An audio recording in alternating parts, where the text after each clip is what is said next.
Kamila vravela, že je živý, že je tu pre mňa a ja pre neho, že sa môžem kedykoľvek oprieť o jeho rameno, že mi pomôže a nezradí, rozorvané srdce mi pohladí. Si normálna? Krútila som hlavou pred rokmi. Tiež mi vtedy tiekli slzy potokmi a zmáčali nielen tvár. Môj záchranca, mám ťa teda ľúbiť? Ako dcéra ľúbi svojho otca? Ale ako, keď mi to neukázal môj domáci vodca, čo bol vodcom iba na papieri, čiernym na bielom v rodnom liste uvedený? Ten nezáujem zanechal na mne stopy.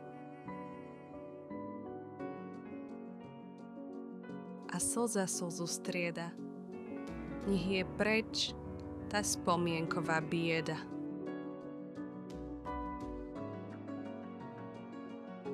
A hľa, otvára sa nový priestor, kde víťazstvo kráľuje, kde ma vo všetkom práve on buduje.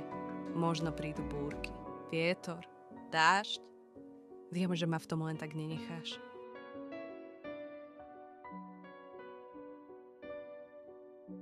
A takých, ako ja, je mnoho na svete.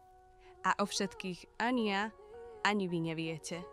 A napriek tomu sme jedna veľká rodina, v ktorej život s radosťou sa prelína.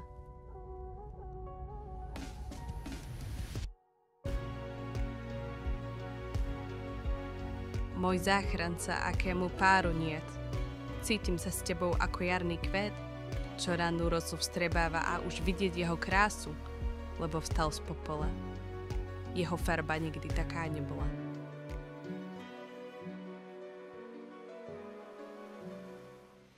Ukázal mi, že ani zemská púť nie je iba trápenie, z ktorého cesty niet. Ale som mu vďačná, že ešte môžem byť solou a svetlom na území svet.